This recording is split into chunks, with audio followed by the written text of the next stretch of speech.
Good afternoon. Good afternoon. Good afternoon, ma'am. Good afternoon, ma'am. നമ്മൾ ഇന്ന് ഏത് chapter ആണ് റിവിഷൻ പറഞ്ഞിരുന്നേ?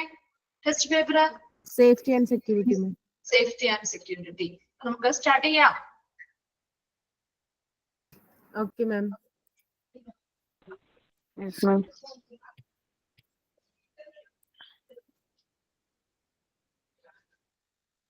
ഓക്കെ, നമുക്കൊരു 10-15 മിനിറ്റ് മാത്രമേ സ്പെൻഡ് ചെയ്യാൻ പറ്റുള്ളൂ കേട്ടോ. അത് കഴിഞ്ഞ് നമുക്ക് ചാപ്റ്റർ കംപ്ലീറ്റ് ചെയ്യാം. അപ്പൊ വേഗം എഴുതിയെടുത്തോ. ക്വസ്റ്റ്യൻസ് അറിയാവുന്നവരാണെങ്കിൽ എഴുതണം എന്നില്ല കേട്ടോ. ആൻസർ മാത്രം എഴുതിയാലും മതി കേട്ടോ. First question, which are the twofold responsibility concerning safety? Which are the twofold responsibility concerning safety? Which are the twofold responsibility concerning safety? Which are the twofold responsibility concerning safety?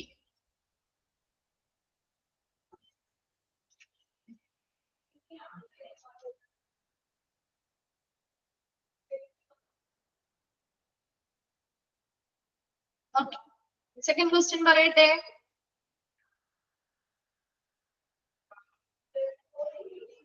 Okay. Second question. Right way to do a job in the hospital.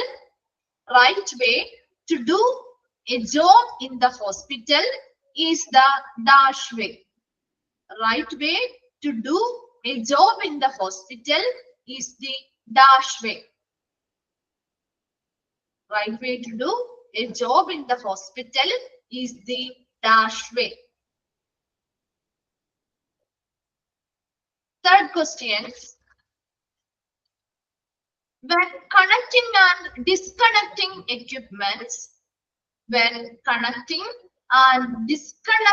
equipments, turn the on or off switches to dash position. When connecting and disconnecting equipment, turn the on-off switches to dash position. Turn the on-off switches to dash position.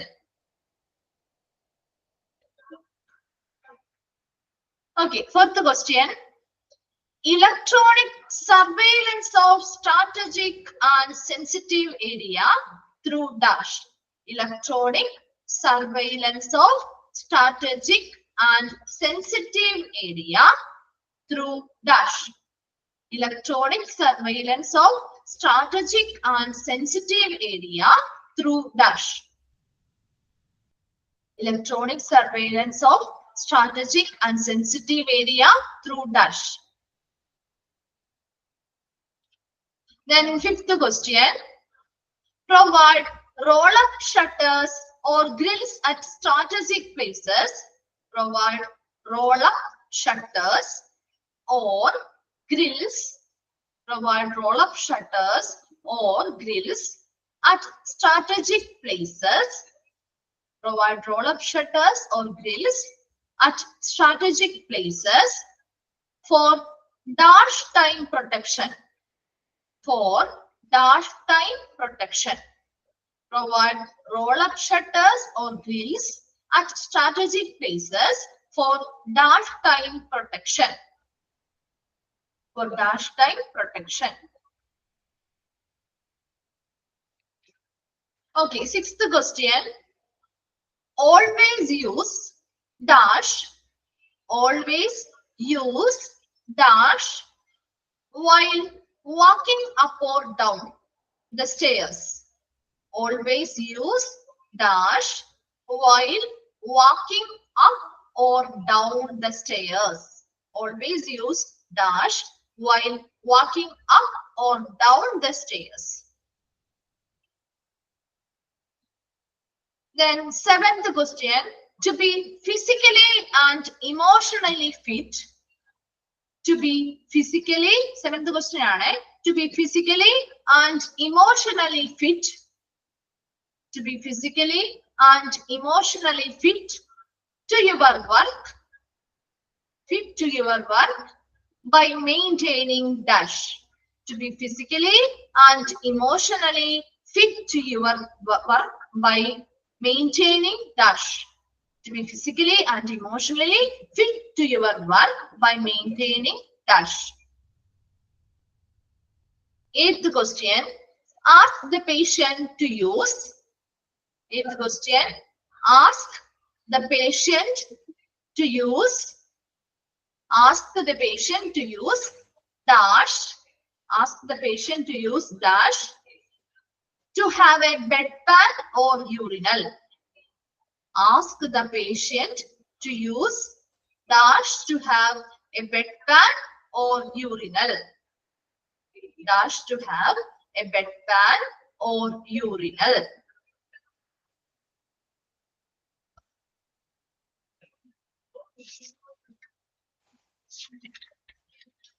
Okay, ninth one parayette.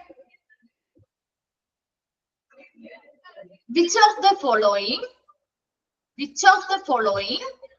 is not included in the which of the following is not included in the which of the following is not included in the safety in patient care?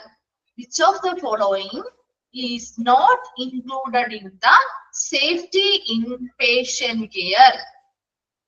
Safety in patient care.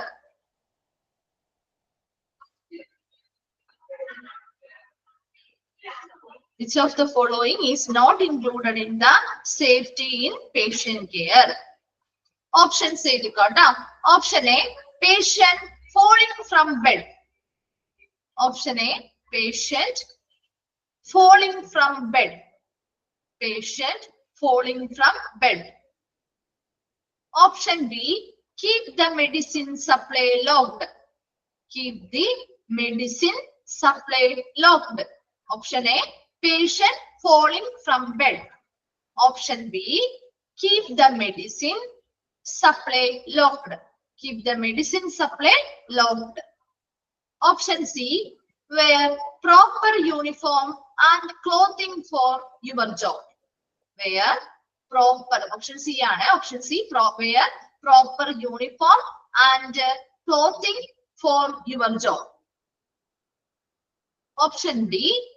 Keep warning signs against toxic substances.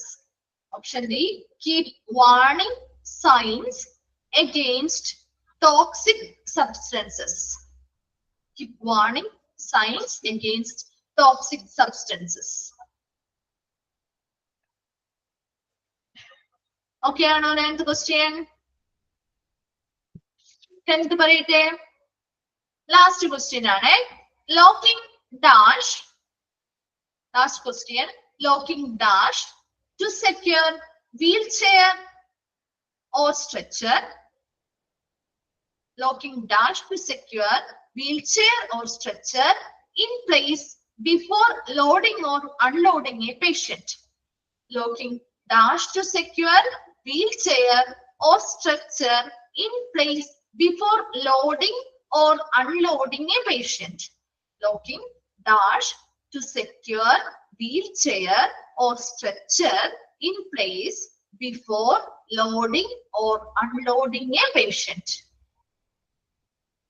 Okay ആണോ? 10 questions ആണ് പറഞ്ഞത്. 10 ക്വസ്റ്റ്യൻസും clear ആണോ എല്ലാവർക്കും?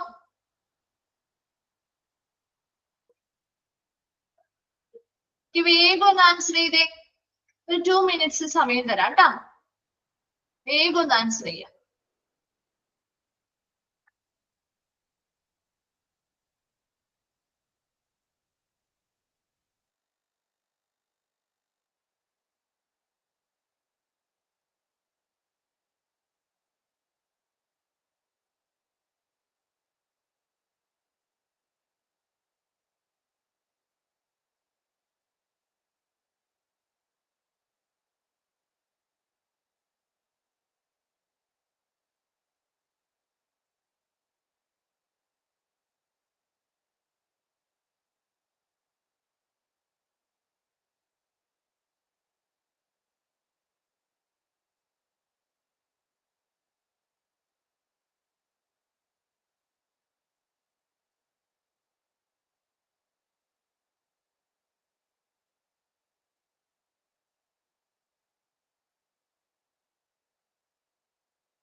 Okay, answer ചെയ്ത് കഴിഞ്ഞോ?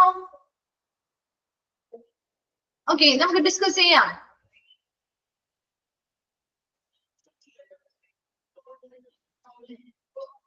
Okay, ഏതായിരുന്നു first question? Which are the twofold responsibility concerning safety? ഇതായിരുന്നു അല്ലെ?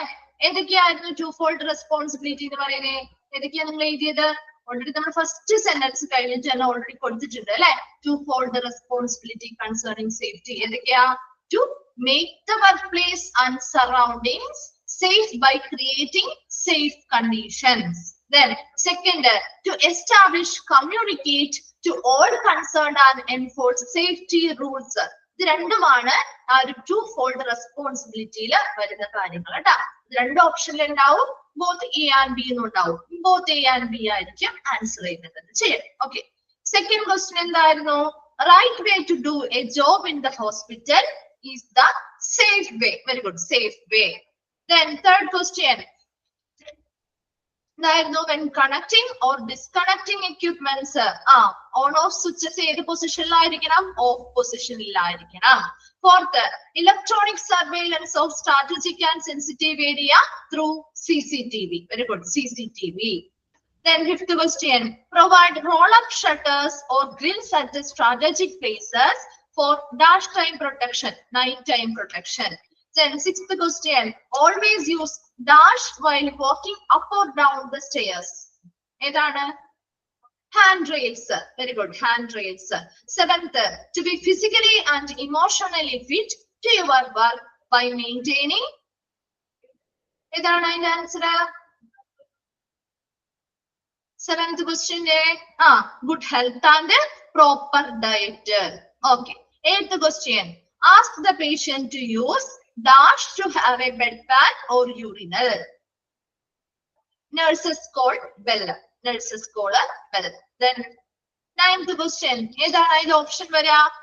ഇൻകറക്റ്റ് ആയിട്ടുള്ള, നോട്ട് ഇൻക്ലൂഡഡ് ആയിട്ടുള്ളത് ഏതാ? സി ആണ്. വെരി ഗുഡ്, സി ആണ്.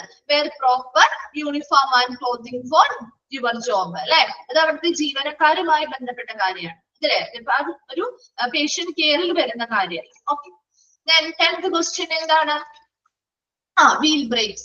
Locking wheel brakes to secure wheelchair or structure in place before loading or unloading a patient. 10 questions നമ്മൾ വളരെ simple ആയിട്ടുള്ള 10 questions ആണ് ഉള്ളത്.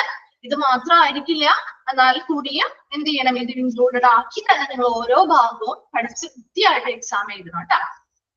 ഓക്കെ, നമുക്കിനി പുതിയൊരു ക്ലാസ്സിലേക്ക് പോവാം. നമ്മുടെ ഹൗസ് കീപ്പിംഗ് കഴിഞ്ഞ ക്ലാസ്സിൽ എവിടെ വരെ എടുത്ത് നിർത്തിയത്? ഹൗസ് കീപ്പിംഗ് സർവീസസ് ചാപ്റ്റർ എവിടെ വരെ എടുത്ത് നിർത്തിയേ?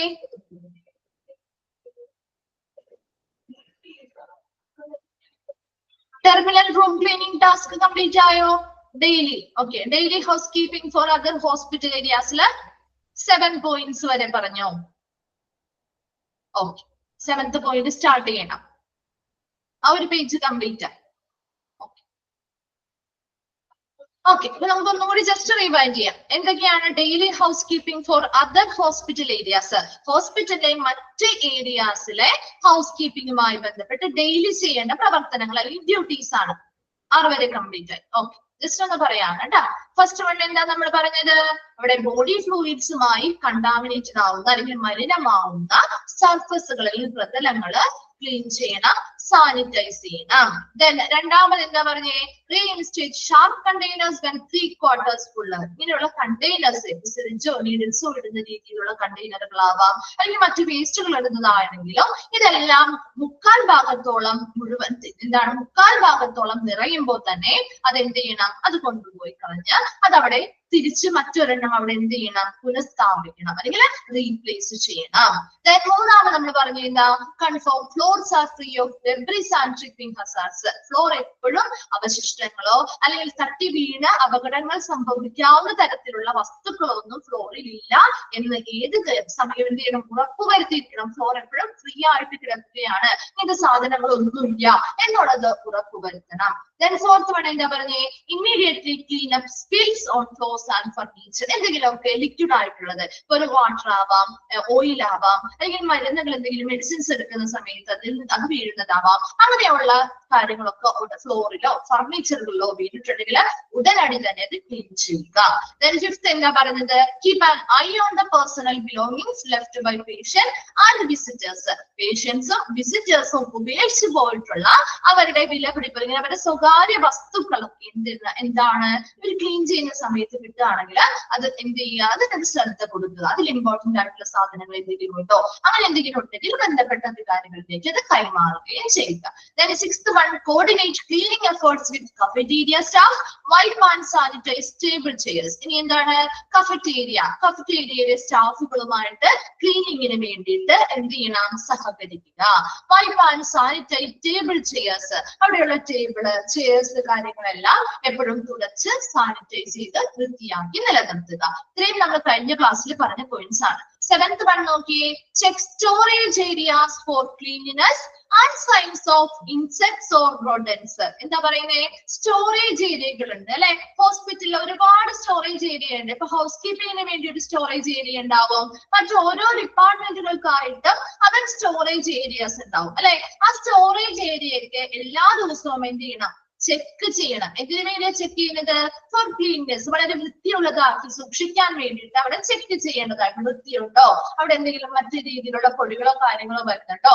And signs of insects or rodents, എന്താണ്, പ്രാണികളുടെ അടയാളങ്ങളുണ്ടോ, അല്ലെങ്കിൽ അത് അവിടെ പ്രാണികളോ കാര്യങ്ങളോ ഒക്കെ ഉണ്ടെന്നുള്ളത് മനസ്സിലാവാൻ വേണ്ടിയിട്ട്. അല്ലെങ്കിൽ റോഡൻസ് എന്ന് പറഞ്ഞാൽ എന്താ റോഡൻസ്, എന്താണ് റോഡൻസ് എന്ന് പറഞ്ഞാല്,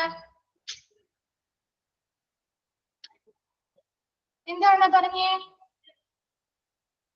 നമ്മളിതേ കീടനാശിനി അല്ല. റോഡൻസ് എന്ന് പറഞ്ഞാൽ എലിശല്യം, എലികൾ ഉണ്ടാവാറില്ലേ സ്റ്റോറേജ് ഏരിയയിലൊക്കെ, നമ്മുടെ വീട്ടിലൊക്കെ ഉള്ള സാധനം അല്ലെ സ്റ്റോറേജ് ഏരിയയില്, അങ്ങനെയുള്ള പ്രാണികൾ, ഇപ്പൊ പാറ്റ, പല്ലി മുതലായ സാധനങ്ങള്, അതുപോലെ ഇപ്പൊ എലികള്, അങ്ങനെയുള്ളതൊക്കെ ആ സ്റ്റോറേജ് ഏരിയയിൽ വരുന്നുണ്ടോ, അതിന്റെ അടയാളങ്ങൾ എന്തെങ്കിലും ഉണ്ടോ എന്ന കാര്യമൊക്കെ ചെക്ക് ചെയ്യുക.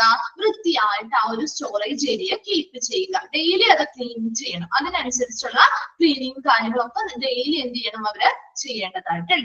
Then eighth one ആണ്, apply highly stringent cleaning and sanitizing procedure to avoid the spread of germs and bacteria.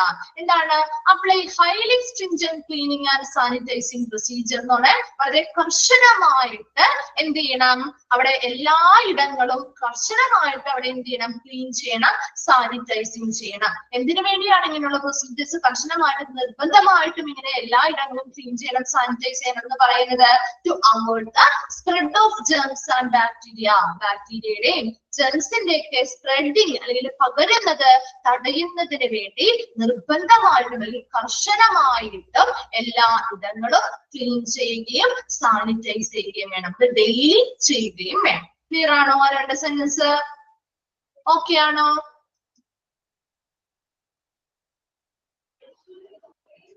Okay.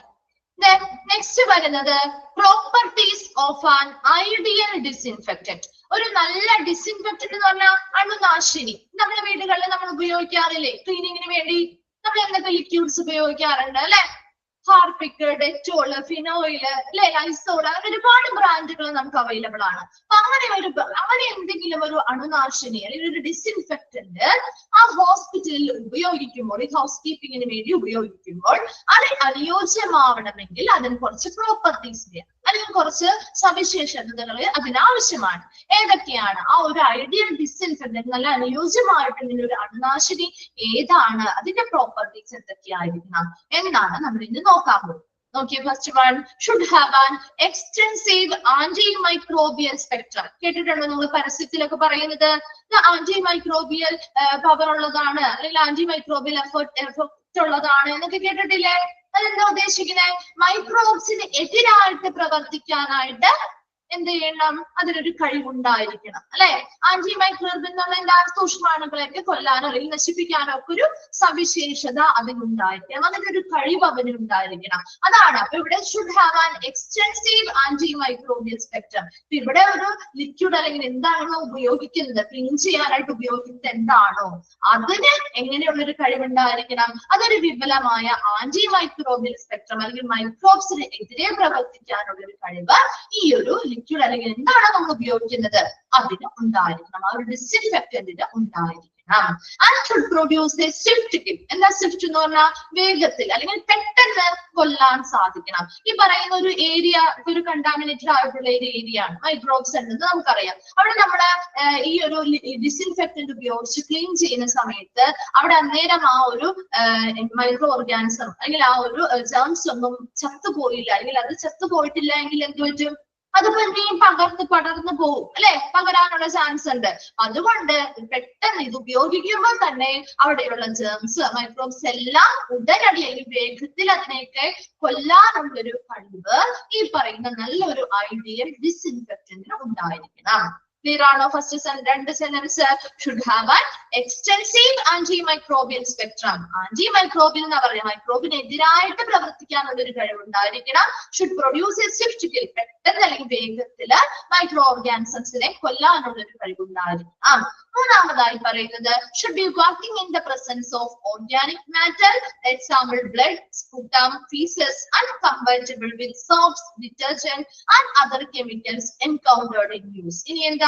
Should be working in the presence of organic matter. ഇപ്പൊ ബ്ലഡ് നമ്മുടെ രക്തമാവാം, സ്പൂട്ടം എന്ന് പറയുന്നത് കഫം. ഇപ്പൊ ബ്ലഡ്, സ്പൂട്ടം, കഫം, ഫീസസ് എന്ന് പറഞ്ഞാൽ മലം. അപ്പൊ ഇങ്ങനെയുള്ള ഓർഗാനിക് മാറ്ററുകളുടെ പ്രസൻസിൽ അല്ലെങ്കിൽ ഇങ്ങനെയുള്ള ഓർഗാനിക് മാറ്ററുകൾ വഴി കണ്ടാമിനേറ്റഡ് ആവുന്ന ഏരിയാസ് എല്ലാം നമുക്ക് എന്ത് ചെയ്യാൻ പറ്റും? അവിടെയൊക്കെ വർക്ക് ചെയ്യുന്ന രീതിയിലുള്ളവയായിരിക്കണം ഒരു ഡിസിൻഫെക്റ്റന്റ് എന്ന് പറയുന്നത്. ഈ ഒരു ഐഡിയൽ ഡിസിൻഫെക്റ്റന്റ് ഈ പറയുന്ന എല്ലാ ഏരിയയിലും ഒരു ബ്ലഡ് വീണ സ്ഥലമാവാം, ഒരു സ്പൂട്ടം കഫം അല്ലെങ്കിൽ മലം മൂത്രവിസർജനം നടത്തിയ ഒരു ഏരിയ, അപ്പൊ അതൊക്കെ കണ്ടാമിനേഷൻ ആവുന്ന ഏരിയകളാണ്. അപ്പൊ അങ്ങനെയുള്ള ഏരിയയിൽ പോലും വർക്ക് ചെയ്യുന്നവയായിരിക്കണം ഒരു ഐഡിയൽ ഡിസിൻഫെക്റ്റന്റ് എന്ന് പറയുന്നത്. Uncompatible with soaps, detergent and other chemical encountered in use. അതുപോലെ സോപ്പ്, ഡിറ്റർജന്റ്, കെമിക്കൽസ് ഒക്കെ ഉപയോഗിക്കുന്നതോടൊപ്പം തന്നെ ഉപയോഗിക്കാൻ നമുക്ക് ഇത് സാധിക്കുകയും വേണം. അതാണ് തേർഡ് പോയിന്റ് പറയുന്നത്. Should be working in the presence of organic matter. ഇപ്പൊ ബ്ലഡോ ഫീസസോ സ്പൂട്ടമോ അങ്ങനെയുള്ള ഓർഗാനിക് മാറ്ററിന്റെ പ്രസൻസിലും ഇത് വർക്ക് ചെയ്യുന്നവയായിരിക്കും. അങ്ങനെയുള്ളതുണ്ടെങ്കിൽ അത് കണ്ടാമിനേറ്റഡ് ആയിട്ടുണ്ടെങ്കിൽ ആ ഏരിയയിൽ നമുക്ക് ഇത് വർക്ക് ചെയ്ത് അല്ലെങ്കിൽ ഉപയോഗിക്കാനായിട്ട് സാധിക്കണം. Uncompatible with soap, detergent and other chemical encountered in use. Soap, detergent, മറ്റ് കെമിക്കൽസ് ഒക്കെ ഉപയോഗിക്കുന്നതിനോട് അനുയോജ്യമായിട്ട് നമുക്ക് ഇത് ഉപയോഗിക്കാനായിട്ട് സാധിക്കുകയും വേണം. Then fourth one ആണ് should not be dangerous to the user of patient. ഇത് ഉപയോഗിക്കുന്ന ആളുകൾ ഇപ്പൊ നമ്മുടെ വീടുകളിൽ നമ്മൾ ഉപയോഗിക്കാറില്ലേ? ലിക്വിഡ്സ് ഒക്കെ ഉപയോഗിക്കാറില്ലേ? ഹാർപിക്, ഡെറ്റോൾ, ഫിനോയിൽ ഒക്കെ ഉപയോഗിക്കാറില്ലേ? അത് ഉപയോഗിക്കുമ്പോൾ നമുക്ക് എന്തെങ്കിലും ദോഷം അതുകൊണ്ട് ഉണ്ടാവുന്നുണ്ടോ? ഇല്ല. അതുപോലെ അത് ഉപയോഗിക്കുന്ന യൂസറിനോ അല്ലെങ്കിൽ പേഷ്യൻസിനോ യാതൊരുവിധ അപകടങ്ങളും ഇത് ഉപയോഗിക്കുന്നത് കൊണ്ട് വരാൻ പാടില്ല. Should not be dangerous to the user of patient. ഉപയോഗിക്കുന്ന ആളുകൾക്കാണെങ്കിലും പേഷ്യൻസിനാണെങ്കിലും യാതൊരുവിധ അപകടങ്ങളും ഈ ഒരു ഡിസിൻഫെക്റ്റന്റ് ഉള്ളത് കൊണ്ട് ഉപയോഗിക്കുന്നത് കൊണ്ട് വരാൻ പാടില്ല. Then next, should not corrode instruments and metallic surfaces and should not cause the destruction of cloth, rubber, plastic and other materials. ഇനി എന്താ? should not corrode എന്ന് പറഞ്ഞാൽ എന്താ? തുരുമ്പ് പിടിക്കുക അല്ലെ? എന്താ? ഇൻസ്ട്രുമെന്റ്സ്, ഉപകരണങ്ങളൊക്കെ തുരുമ്പ് പിടിച്ച് നശിച്ചു പോവാറില്ലേ? പക്ഷെ ഇങ്ങനെയുള്ള ഒരു ഐഡിയൽ ഡിസിൻഫെക്റ്റന്റ് അത് ഈ പറയുന്ന ഉപകരണങ്ങളുമായിട്ട് കോണ്ടാക്റ്റിൽ വരുന്ന സമയത്തോ അല്ലെങ്കിൽ മെറ്റാലിക് സർഫസ് എന്ന് പറഞ്ഞാൽ എന്താ? ലോഹപ്രതലങ്ങൾ അല്ലെ? അതുമൊക്കെ ആയിട്ട് കോണ്ടാക്റ്റിൽ വരുന്ന സമയത്ത് അതിനെന്ത് ചെയ്യരുത്? അതിന് തുരുമ്പ് പിടിക്കുകയോ അല്ലെങ്കിൽ നാശനഷ്ടങ്ങൾ അല്ലെങ്കിൽ നശിച്ചു പോവുകയോ ഒന്നും ചെയ്യാൻ പാടില്ല. നിങ്ങൾ ബ്ലീച്ച് കാര്യങ്ങളൊക്കെ ഇടുന്ന കണ്ടിട്ടുണ്ടോ? ഉപയോഗിക്കാറുണ്ടോ? വീട്ടില് ബ്ലീച്ച് ഒക്കെ ഉപയോഗിക്കാറുണ്ടോ? അതെങ്ങനെയാ? നമ്മുടെ തുണികളിലൊക്കെ വീണാല് അല്ലെങ്കിൽ ഇങ്ങനെയുള്ള എന്ത് പറ്റും? എന്താ പറ്റുക? ബ്ലീച്ച് കളർ മാറും അല്ലെ, അത് കഴിഞ്ഞ് കുറച്ച് നാളെയും അവിടെ എന്ത് പോകും, ദ്രവിച്ചു പോകും അല്ലെ. അപ്പൊ അങ്ങനെയുള്ള പ്രശ്നങ്ങൾ. ഇപ്പൊ ഇവിടെ എന്താണ് ഡിസ്ട്രക്ഷൻ ഓഫ് ക്ലോത്ത്, തുണികളിലെ ഇത് ഈ ഒരു ഡിസ്ഇൻഫെക്റ്റന്റ് നമ്മുടെ വീടുകളിൽ ഉപയോഗിക്കുന്ന ലിക്വിഡ് അല്ലെങ്കിൽ സാധനങ്ങള് നമുക്ക് ഏത് ഉപകരണങ്ങൾക്കും മുകളിൽ വേണമെങ്കിലും നമുക്ക് പൊടിയൊക്കെ ആണെങ്കിൽ നമുക്ക് തുടച്ചെടുക്കാൻ പറ്റില്ലേ. ആ ഒരു ഉപകരണത്തിന് എന്ത് ചെയ്യാൻ പാടില്ല, കേടുപാടുകളോ അല്ലെങ്കിൽ തുരുമ്പ് പിടിക്കലോ കാര്യങ്ങളോ ഒന്നും ഉണ്ടാവാൻ പാടില്ല. അതുപോലെ തന്നെ നമ്മളിപ്പോ യൂസ് ചെയ്യുന്ന സമയത്ത് നമ്മുടെ ഡ്രസ്സിലൊക്കെ വീണിട്ടുണ്ടെങ്കിലും ആ ഡ്രസ്സിന് വല്ല കുഴപ്പം പറ്റാറുണ്ടോ? നമ്മൾ സാധാരണ യൂസ് ചെയ്യുന്നത് ഇല്ല അല്ലെ. അപ്പൊ അങ്ങനെയുള്ളതായിരിക്കണം. അപ്പൊ തുണികൾക്കായാലും അത് റബ്ബറുമായിട്ട് കോണ്ടാക്റ്റിൽ വന്നാലും പ്ലാസ്റ്റിക്കുമായിട്ട് കോണ്ടാക്റ്റിൽ വന്നാലും അല്ലെങ്കിൽ ഇതിൽ മറ്റു മെറ്റീരിയൽസുമായിട്ട് കോണ്ടാക്റ്റിൽ വന്നാലും ഒന്നും യാതൊരുവിധ നാശനഷ്ടങ്ങളോ അല്ലെങ്കിൽ നശിച്ചു പോകലോ ഇവയ്ക്കൊന്നും ഉണ്ടാവാൻ പാടില്ല. Then easy to use with clear label direction. എന്താണ് നമ്മൾ ആ ഒരു വാങ്ങുന്നത്, ഇപ്പൊ ഹാർപിക്കിന്റെ ആണെങ്കിലും ഡെറ്റോളിന്റെ ഫിനോയിലിന്റെ ആ ഒരു ബോക്സിന്റെ പുറത്ത് എന്ത് ചെയ്തിട്ടുണ്ടാവും, ക്ലിയർലി അത് എങ്ങനെയാണ് യൂസ് ചെയ്യേണ്ടത് ഇൻസ്ട്രക്ഷൻസ് ഉണ്ടാവില്ലേ, കണ്ടിട്ടില്ലേ നിങ്ങൾ എങ്ങനെയാണ് ഇത് ഉപയോഗിക്കേണ്ടത്, എത്ര പെർസെന്റേജ് എത്ര എണ്ണത്തിൽ എത്ര ഇതിൽ ലയിപ്പിക്കണം എന്നുണ്ടാവും അല്ലെ.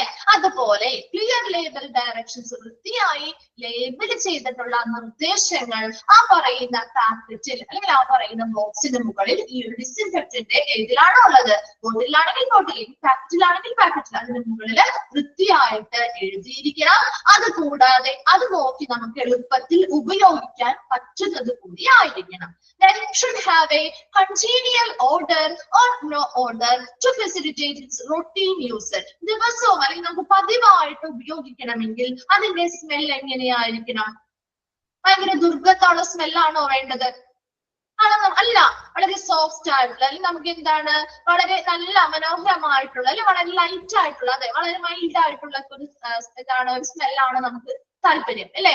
എന്നാൽ ചിലവയാണെങ്കിലോ ഒരുപാട് ദുർഗന്ധം ഉണ്ടാവുന്നതിൽ നല്ലത് ചിലപ്പോൾ മണമില്ലാത്തതുമാവാം അല്ലെ, ചിലത് സ്മെല്ലില്ലാത്തവ ഉണ്ടാവും. ഇപ്പൊ ഉള്ളത് ഓൾമോസ്റ്റ് നമ്മൾ എടുക്കുന്നതൊക്കെ സ്മെല്ലുള്ളതായിരിക്കും അല്ലെ, പല ഫ്ലേവറുകളിൽ ഇപ്പൊ അവൈലബിൾ ആണ് അല്ലെ. അപ്പൊ അങ്ങനെയുള്ള നല്ല സുഖകരമായിട്ടുള്ള ഒരു മണം ലഭിക്കുന്നതോ അല്ലെങ്കിൽ മണമില്ലാത്തതോ ആയിരിക്കണം. ഒരിക്കലും ഒരു ദുർഗന്ധമുള്ള കാര്യങ്ങൾ അങ്ങനെയുള്ള ഒരു ലിക്വിഡ് അല്ലെങ്കിൽ ഇങ്ങനെയുള്ള ഒരു ഡിസ്ഇൻഫെക്ഷൻ നമുക്ക് ഡെയിലി അല്ലെങ്കിൽ പതിവായി നമുക്ക് ഉപയോഗിക്കാൻ സാധിക്കില്ല. അപ്പൊ അങ്ങനെയുള്ളത് ആയിരിക്കണം. അതാണ് കൺജീനിയൽ ഓർഡർ, വളരെ സുഖകരമായിട്ടുള്ള ഒരു മണമായിരിക്കണം. ഓർ നോ ഓർഡർ, അല്ലെങ്കിൽ മണമില്ലെങ്കിലും കുഴപ്പമില്ല. Then should not be prohibitively high in cost. എന്താ നിർബന്ധമായിട്ടും ഒരിക്കലും എങ്ങനെയാവരുത്, ഹൈ കോസ്റ്റിലാവരുത്. ഒരുപാട് ചിലവ് നമുക്ക് ഈ ഒരു ലിക്വിഡിന് വേണ്ടി അല്ലെങ്കിൽ ഒരു ഡിസ്ഇൻഫെക്റ്റന്റിന് വേണ്ടി ഒരുപാട് തുക ചെലവാക്കാൻ പറ്റുമോ? ഇല്ല. അതുകൊണ്ട് തന്നെ ഒരിക്കലും നിർബന്ധമായിട്ടും അത് ഹൈ ഇൻ കോസ്റ്റ് ആവാൻ പാടില്ല. Then should be soluble as water. വെള്ളത്തിലെ പോലെ നമുക്ക് എന്ത് ചെയ്യാൻ പറ്റും, നമ്മൾ വെള്ളത്തിൽ ലയിക്കുന്ന രീതിയിലുള്ളവയായിരിക്കണം. നമ്മൾ ലിക്വിഡൊക്കെ അങ്ങനെയല്ലേ ഉപയോഗിക്കുന്നേ അല്ലെ, ഡയറക്റ്റ് അല്ലല്ലോ ഒഴിക്കുന്നത്, നമ്മൾ വെള്ളത്തിൽ ലിക്വിഡിലാണ് നേർപ്പിച്ചല്ലേ നമ്മൾ യൂസ് ചെയ്യുന്നത്. അതുപോലെ വാട്ടർ സോല്യൂബിൾ ആയിട്ടുള്ള രീതിയിലുള്ളവയായിരിക്കണം നല്ലൊരു ഡിസ്ഇൻഫെക്റ്റന്റ് എന്ന് പറയുന്നത്. Then should be steady, concentrate and use dilution. അതുപോലെ തന്നെ ഇപ്പൊ നമ്മുടെ ലിക്വിഡ് ഒക്കെ ആണെങ്കിലും എങ്ങനെയാണ്, ഫിനോയില്, ഡെറ്റോള്, ഹാർപിക് ഒക്കെ എങ്ങനെയാ കോൺസെൻട്രേറ്റഡ് ആയിട്ടുള്ള ഫോമിലാണ് ഇരിക്കുക അല്ലെ, ആണോ? കോൺസെൻട്രേറ്റഡ് ആയിട്ടുള്ള ഫോമിലല്ലേ ഇരിക്കുന്നത്. അത് നമ്മൾ എന്ത് ചെയ്യുന്നു, വാട്ടറിൽ ഒഴിച്ച് ഡൈല്യൂട്ട് ചെയ്തെടുക്കുന്നു അല്ലെ, യൂസ് ഡൈല്യൂഷൻ. നമുക്കത് വാട്ടറിലേക്ക് വെള്ളത്തിൽ ഒഴിച്ചിട്ട് നമ്മൾ ആവശ്യത്തിനനുസരിച്ച് അത് നേർപ്പിച്ചെടുക്കുകയാണ് ചെയ്യുന്നത് അല്ലെ, ഉപയോഗിക്കാൻ വേണ്ടിയിട്ട്. അങ്ങനെയുള്ളവയായിരിക്കണം. Should have good cleaning properties, നല്ല ക്ലീനിങ് പ്രോപ്പർട്ടീസ് ഉള്ളവയായിരിക്കണം. Should not harm the environment on disposal. ഈ ഒരു ഇത് ഉപയോഗിച്ചു കഴിഞ്ഞ് ഉപയോഗിച്ചു കഴിഞ്ഞ് ആ ഒരു ബോട്ടിലാവാം അല്ലെങ്കിൽ ആ ഒരു കവർ ആവാം, അത് ഡിസ്പോസ് ചെയ്യുമ്പോൾ അല്ലെങ്കിൽ നിർമ്മാർജ്ജനം ചെയ്യുമ്പോൾ നമ്മുടെ പരിസ്ഥിതിയെ ദോഷകരമായി ബാധിക്കാത്തവ കൂടിയായിരിക്കണം. ഇതെല്ലാം ഒരു ഐഡിയൽ ഡിസ്ഇൻഫെക്റ്റന്റിന് വേണ്ട പ്രോപ്പർട്ടീസ് ആണ്. എന്തൊക്കെയാണ്? ഫസ്റ്റ് നമ്മൾ എന്താ പറഞ്ഞേ, ആന്റി മൈക്രോബിലാണ്, മൈക്രോബ്സിനെതിരെ പ്രവർത്തിക്കാനുള്ള ഒരു വിപുലമായ കഴിവുണ്ടായിരിക്കണം. രണ്ടാമത് പറഞ്ഞത് എന്താ, പെട്ടെന്ന് ഈ പറയുന്ന മൈക്രോബ്സിനെ കൊല്ലാനുള്ള കഴിവുണ്ടായിരിക്കണം. മൂന്നാമത് പറഞ്ഞത് എന്താ, ബ്ലഡ്, സ്പൂട്ടം, ഫീസസ് പോലെയുള്ള ഓർഗാനിക് മാറ്റേഴ്സിന്റെ പ്രസൻസിലും വർക്ക് ചെയ്യാൻ പറ്റുന്നവയായിരിക്കണം. സോപ്പ്, ഡിറ്റർജന്റ്, മറ്റ് കെമിക്കൽസ് മുതലായവ യൂസ് ചെയ്യുന്നതിനോടൊപ്പം അനുയോജ്യമായിട്ട് ഉപയോഗിക്കാൻ പറ്റുന്നവയായിരിക്കണം. നെക്സ്റ്റ് എന്താ പറഞ്ഞത്, അത് ഉപയോഗിക്കുന്ന യൂസർ ഡോക്ടറിനോ പേഷ്യൻസിനോ യാതൊരുവിധ അപകടങ്ങളും ഉണ്ടാകാൻ പാടില്ല. ഇൻസ്ട്രുമെന്റ്സിനാണെങ്കിലും മറ്റു മെറ്റാലിക് സർഫസുകളിലാണെങ്കിലും അതൊന്നും തുരുമ്പ് പിടിച്ച് നശിച്ച് ഇതുമായിട്ട് കോണ്ടാക്റ്റിൽ വരുന്നത് കൊണ്ട് അത് തുരുമ്പ് പിടിച്ച് നശിക്കാനോ ഒന്നും പാടില്ല. അതുപോലെ തന്നെ തുണിത്തരങ്ങളാണെങ്കിലും റബ്ബർ ആണെങ്കിലും പ്ലാസ്റ്റിക് അല്ലെങ്കിൽ മറ്റു മെറ്റീരിയൽസിനും ഒന്നും യാതൊരുവിധ നാശങ്ങളും ഉണ്ടാവാൻ പാടില്ല. ക്ലിയർ ലേബൽഡ് ഇൻസ്ട്രക്ഷൻസ് അതിന് മുകളിൽ എഴുതിയിരിക്കണം. അത് നോക്കി നമുക്ക് കൃത്യമായിട്ട് ഈസി ആയിട്ട് അല്ലെങ്കിൽ എളുപ്പത്തിൽ ഉപയോഗിക്കാൻ പറ്റുകയും വേണം. നെക്സ്റ്റ് എന്താ പറഞ്ഞേ, ഒരു കൺജീനിയൽ ഓർഡർ അല്ലെങ്കിൽ ഒരു നല്ല സുഖകരമായിട്ടുള്ള ഒരു മണമാവാം അല്ലെങ്കിൽ മണമില്ലാത്തതുമാവാം. അങ്ങനെയുള്ളവയെ മാത്രമേ നമുക്ക് എന്ത് ചെയ്യാൻ പറ്റൂ, ഫെസിലിറ്റേറ്റ്സ് റൊട്ടീൻ യൂസ്, പതിവായി നമുക്ക് ഉപയോഗിക്കാനായിട്ട് പറ്റുള്ളൂ. അതുപോലെ നിർബന്ധമായിട്ടും ഒരിക്കലും ഹൈ കോസ്റ്റ് ആവരുത്. അത് വെള്ളത്തെ പോലെ ലയിക്കുന്നവയായിരിക്കണം. അപ്പൊ വെള്ളത്തിൽ നമുക്ക് ലയിപ്പിച്ച് നമുക്കത് യൂസ് ചെയ്യാൻ പറ്റണം. അത് കോൺസെൻട്രേറ്റഡ് ആയിട്ടുള്ള ഒരു ഫോമിലായിരിക്കും ഇരിക്കുക.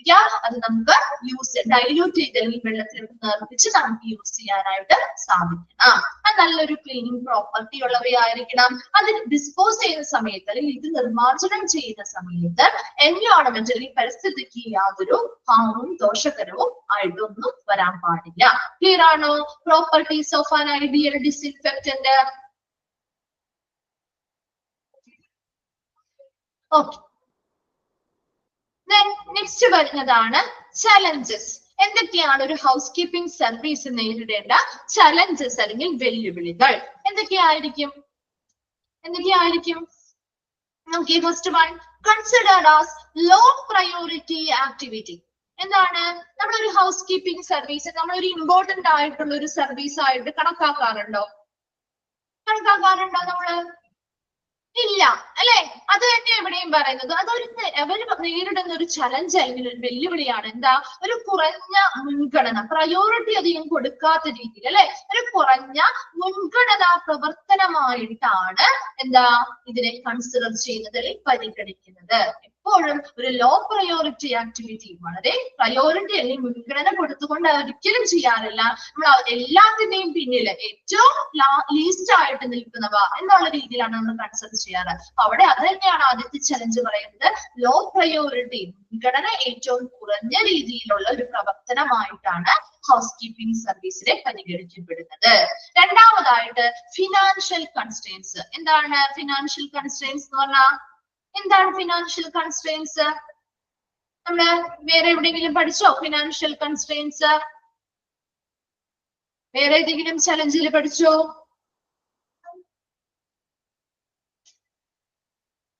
സാമ്പത്തിക പരിമിതികൾ അല്ലെ, ഫിനാൻഷ്യൽ കൺസ്ട്രെയിൻസ് പറഞ്ഞ സാമ്പത്തിക പരിമിതികൾ. അപ്പൊ നല്ല രീതിയിലുള്ള സാമ്പത്തിക പരിമിതികൾ അല്ലെങ്കിൽ സാമ്പത്തികപരമായിട്ടുള്ള നല്ല ഒരു എന്താണ് സെറ്റപ്പ് ഇല്ലാത്തൊരു ഹോസ്പിറ്റൽ ആണെങ്കിൽ അവരുടെ ആ ഒരു പരിമിതിക്ക് അനുസരിച്ചുള്ള ഒരു സർവീസേ നമുക്ക് കൊടുക്കാൻ പറ്റുള്ളൂ അല്ലെ. അവിടെ നല്ല ഫിനാൻഷ്യൽ സെറ്റപ്പ് ഉള്ള ഒരു ഹോസ്പിറ്റൽ ആകുമ്പോൾ അതിനനുസരിച്ചുള്ള ഹൗസ് കീപ്പിംഗ് സർവീസുകൾ നമുക്ക് ചെയ്യാൻ പറ്റും. അതേസമയം ഒരു സാമ്പത്തിക പരിമിതി അല്ലെങ്കിൽ ഒരു ലിമിറ്റഡ് എമൗണ്ട് ആണ് നമുക്ക് ചെയ്യാൻ പറ്റുള്ളൂ ഇങ്ങനെ ഉണ്ടെങ്കിൽ അത് ആ ഒരു ഹൗസ് കീപ്പിംഗ് സർവീസ് നേരിടുന്ന വെല്ലുവിളിയാണ്.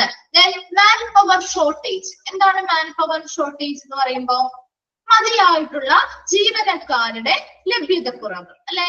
അവിടെ അധികം എന്ത് ചെയ്യും, അവരുടെ വർക്ക് ചെയ്യാനായിട്ട് മതിയായിട്ടുള്ള ഒരു ജീവനക്കാരൊന്നും സ്റ്റാഫുകളും ഉണ്ടാവില്ല, അതിൽ കുറവുണ്ടായിരിക്കും. അതാണ് എന്ത് മാൻ പവർ ഷോർട്ടേജ് എന്ന് പറയുന്നത്. അപ്പൊ ഒരുപാട് ജീവനക്കാർ വേണം. ചിലപ്പോൾ ഒരു വർക്ക് ചെയ്യാനായിട്ട് കുറച്ച് അധികം ദിവസം എടുക്കേണ്ടി വരും, അല്ലെങ്കിൽ കുറച്ചധികം ജോലികൾ ഉണ്ടെങ്കിൽ അതിനനുസരിച്ചുള്ള സ്റ്റാഫുകൾ ഇല്ലെങ്കിൽ അവിടെ ആ ഒരു ജോലികളൊന്നും കൃത്യസമയത്ത് ചെയ്തു കൊടുക്കാൻ പറ്റില്ല അല്ലെ.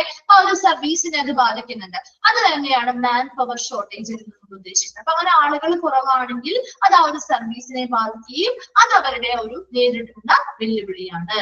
Then unwilling supervision. എന്താണ് unwilling supervision? ഇഷ്ടമില്ലാതെ അല്ലെങ്കിൽ എന്താണ് ഒരു മനസ്സില്ലാതെയുള്ള ഒരു സൂപ്പർവിഷൻ അല്ലെങ്കിൽ മേൽനോട്ടം വഹിക്കുക. ഒരു വ്യക്തി അവർക്ക് താല്പര്യം ഉണ്ടാവില്ലായിരിക്കും, എന്നാൽ പോലും നമ്മൾ അവർ എന്ത് ചെയ്യുന്നു, സൂപ്പർവൈസ് ചെയ്യാനായിട്ട് അല്ലെങ്കിൽ മേൽനോട്ടം വഹിക്കാനായിട്ട് ആ വ്യക്തിയെ ആക്കുമ്പോൾ ആ വ്യക്തിക്ക് ഇത് താല്പര്യമില്ല അല്ലെ. അവർ മനസ്സില്ലാതെയാണ് ആ ഒരു മേൽനോട്ടത്തിനായിട്ട് ഇരിക്കുന്നത്. അപ്പൊ അതുകൊണ്ട് തന്നെ അവരുടെ കീഴിൽ നടക്കുന്ന പ്രവർത്തനങ്ങൾ ശരിയായി നടക്കുമോ? ഇല്ല. അവരെന്ത് ചെയ്യും? അതിനനുസരിച്ചുള്ള മേൽനോട്ടങ്ങളും നിർദ്ദേശങ്ങളൊന്നും കൃത്യമായിട്ട് കൊടുക്കില്ല. കാരണം അവർക്ക് മനസ്സിലാതിരിക്കും, ഇഷ്ടമില്ലാതിരിക്കുന്നതല്ലേ. അപ്പൊ അങ്ങനെയുള്ള പ്രവർത്തനം, അങ്ങനെ ഒരാളാണ് ആ ഒരു പൊസിഷനിലേക്ക് വരുന്നതെങ്കിൽ അതും ഇവര് നേരിടുന്ന ഒരു വെല്ലുവിളിയാണ്. ലാക്ക് ഓഫ് അവയർനെസ്, എങ്ങനെ ഇവിടെ ഹൈജീൻ കീപ്പ് ചെയ്യണം, എങ്ങനെ ഓരോ ഏരിയയും ക്ലീൻ ചെയ്യണം, സാനിറ്റൈസ് ചെയ്യണം എന്ന് അവിടുത്തെ ജീവനക്കാർക്ക് ഒരു അവയർനെസ് അല്ലെങ്കിൽ അവബോധം ഇല്ലായ്മ. അതങ്ങനെ എന്താ വരിക? അങ്ങനെ അവർ അവബോധമില്ലാത്തവരാണ്. എങ്ങനെ ക്ലീൻ ചെയ്യണം എന്ന് അവർക്കറിയില്ല, എങ്ങനെ സാനിറ്റൈസ് ചെയ്യണം, ഏതൊക്കെ മേഖലകൾ എങ്ങനെയാണ് ചെയ്യേണ്ടത് എന്നൊന്നും അറിയില്ലെങ്കിൽ അതിനനുസരിച്ച് ആ സർവീസുകളിലും മോശം വരാം, അല്ലെ? അപ്പൊ അങ്ങനെയുള്ള ഒരു അവയർനെസ് ഇല്ലായ്മ അല്ലെങ്കിൽ അവബോധമില്ലായ്മയും ഇവര് നേരിടുന്ന ഒരു വെല്ലുവിളിയാണ്. ദെൻ കോൺഫ്ലിക്ട്സ് ആൻഡ് ഇന്ററപ്ഷൻസ്, എന്താണ്? സംഘർഷങ്ങള് അല്ലെങ്കിൽ എന്തെങ്കിലും തർക്കങ്ങളൊക്കെ ഉണ്ടാവുന്നത്. ഇപ്പൊ സ്റ്റാഫുകളുടെ ഇടയിൽ തന്നെയാണെങ്കിലും അങ്ങോട്ടും ഇങ്ങോട്ടും പല തർക്കങ്ങളും സംഘർഷങ്ങളും ഉണ്ടാവാറില്ലേ? ഇത് സ്വാഭാവികമായിട്ടും ഉണ്ടാവും, അല്ലെ? അപ്പൊ അങ്ങനെയുള്ള പ്രശ്നങ്ങളൊക്കെ നേരിടുകയാണെങ്കിൽ അപ്പോഴും ഇവരുടെ അതൊരു നേരിടുന്ന ചലഞ്ചാണ്. അപ്പൊ അങ്ങനെയൊന്നും ഇല്ലാതെ കൊണ്ടുപടക്കുക എന്നതാണ് അവരുടെ ഒരു ചലഞ്ച് എന്ന് പറയുന്നത്. ദെൻ തെഫ്റ്റ് ആൻഡ് വേസ്റ്റേജ്, ഒരുപാട് സാധനങ്ങൾ ചിലപ്പോ മോഷണം പോവാം, അല്ലെ? ഒരുപാട് സാധനങ്ങൾ ചിലപ്പോ പാഴാക്കി കളയാം, അല്ലെ? അപ്പൊ അതൊക്കെ എന്താണ്? ഇവര് നേരിടുന്ന ചലഞ്ചസിൽ വരുന്ന കാര്യങ്ങളാണ്. ഫസ്റ്റ് നമ്മൾ എന്താ പറഞ്ഞേ? Consider as a low priority activity, ഏറ്റവും കുറഞ്ഞ മുൻഗണനയുള്ള പ്രവർത്തനമായിട്ടാണ് ഒരു ഹൗസ് കീപ്പിംഗ് സർവീസിനെ സാധാരണയായി പരിഗണിക്കപ്പെടുന്നത്. രണ്ടാമത് പറഞ്ഞത് സാമ്പത്തിക പരിമിതികൾ. ഒരുപാട് ഫിനാൻഷ്യൽ ആയിട്ട് അത്ര വലിയ സെറ്റപ്പോ കാര്യങ്ങളോ ഒന്നുമില്ല, നല്ല രീതിയിലുള്ള ഫണ്ടും കാര്യങ്ങളും ഒന്നും ഇല്ല എന്നുണ്ടെങ്കിൽ അതിനനുസരിച്ച് സർവീസുകൾ മുന്നോട്ട് കൊണ്ടുപോകാൻ ബുദ്ധിമുട്ടായിരിക്കും. അപ്പൊ അതും ഒരു വെല്ലുവിളിയാണ്. ദെൻ മാൻ പവർ ഷോർട്ടേജ്, മതിയായിട്ടുള്ള സ്റ്റാഫുകളുടെ ലഭ്യതക്കുറവ്. അൺവില്ലിംഗ് സൂപ്പർവിഷൻ എന്ന് പറഞ്ഞാൽ ഇഷ്ടമില്ലാതെ മേൽനോട്ടം വഹിക്കാനിരിക്കുക. ദെൻ ലാക്ക് ഓഫ് അവയർനെസ്, അവിടുത്തെ ജീവനക്കാർക്ക് മതിയായിട്ടുള്ള ഒരു അവബോധം ഇല്ലായ്മ. കോൺഫ്ലിക്ട്സ് ആൻഡ് ഇന്ററപ്ഷൻ എന്ന് പറയുന്നത് തർക്കങ്ങളും സംഘർഷങ്ങളും ഉണ്ടാവുക. തെഫ്റ്റ് ആൻഡ് വേസ്റ്റേജ്, എന്താണ് തെഫ്റ്റ് ആൻഡ് വേസ്റ്റേജ്? മോഷണവും വേസ്റ്റേജ് എന്ന് പറയുന്നത് പാഴാക്കലും. ഇതെല്ലാം ചലഞ്ചസിൽ വരുന്ന കാര്യങ്ങളാണ്. ക്ലിയർ ആണോ challenges?